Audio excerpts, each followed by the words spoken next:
London's film industry is a world leader and home to some of the biggest money spinners on the big screen. Star Wars, for example, James Bond and of course Harry Potter are just some of the blockbusters made here. And today our filmmakers got a huge boost as the European Union approved some new tax breaks.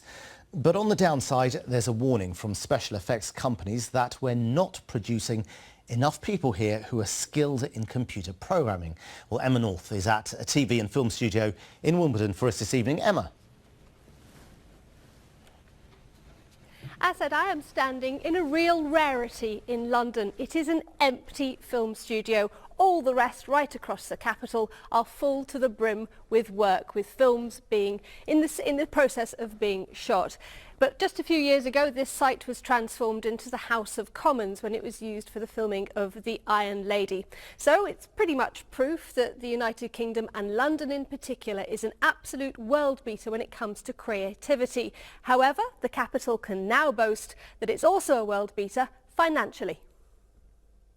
They've been loving London for its creativity. Now the world's filmmakers have even more reason to come here for business. Film companies have enjoyed some tax breaks, but the latest one's much more generous. Companies now get a tax credit of 25% of any money they spend here. It's not just the actors, it's the camera crews, the lighting people, the set designers, the costume designers, and it brings many hundreds of millions of pounds into Britain every year. With this new tax credit, we'll get even more film production here in Britain. Last year, 222 films started shooting in the UK. Companies spent £1.4 billion. That's the highest figure on record and up from £1.1 billion in 2013. And the capital can take credit for much of it. When we started 8 years ago, there were around 100 people working full-time in locations. There are now well over 500 to cater for that demand that these new productions bring. Sites that used to sit decommissioned, boarded up, unused, are now have a new sense of life. Communities are getting involved with filming. So as far as I can see, it's only a positive thing. It's not just the filming though. London is a magnet for post-production talent. Frame stores, secretive offices in Soho were where the whole of Gravity was created. It earned them the top accolade in film. But it means that much more than the film industry will benefit. The trickle-down comes. We did a virtual reality product for Avengers, which is obviously the big success this year. Other companies have done websites and apps and so forth. So the trickle-down is affecting the entire digital community. But is this all just an opportunity for big businesses? Well, the tax breaks are not just companies like Warner Brothers and Fox making a lot of money off of Britain. These tax breaks actually bring these films into Britain. They would go someplace else if they weren't here. And this gives the trickle-down effect of £1 per 12 pounds into the British economy. London.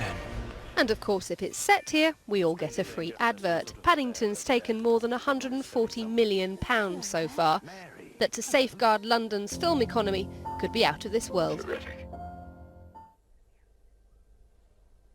So this is all great news, both creatively and financially. And as we saw in that report, people like to get their creativity and keep it homegrown. For example, Frame Store like to find all their new recruits from local universities. They particularly like the computer science course at Imperial College in London, apparently. But what about all this talent coming through? Is there enough of it? And is it finding the right direction? Well, Mahfouz Sadiq has been finding out. Get out there and save the world. Everybody ready to say goodbye to our solar system? We are awed by their gravity-defying splendor. We're here. They keep us on the edge of our seats. We create the world of the dream. They bedazzle us. Visual effects make or break modern Hollywood blockbusters, but it's Britain, and especially London, that has become the creative epicenter of the visual effects industry that drives these box office successes. As many as 5,000 professionals work in just the animation and visual effects industry. Now, a new 2-year qualification is hoping to train the next generation of visual magicians early on. 16-year-olds straight out of their GCSEs.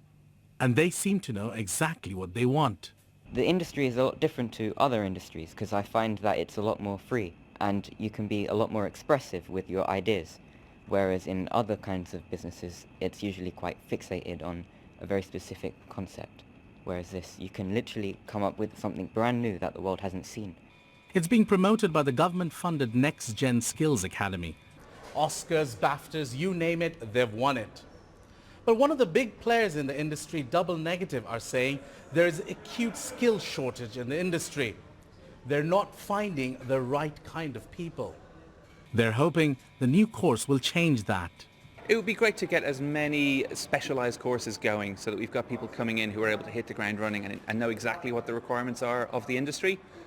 In the past we've had a lot of people coming from artistic backgrounds where they need to learn the software, or people from technical backgrounds who need to learn their artistry. Research from NextGen shows 47% of visual effects companies face a skill shortage. This course is the first step in a range of initiatives we're rolling out over the next couple of years to address those skill shortages and make sure that students come through with the right kind of skills and experience. One of the goals of this initiative is to get more young women involved.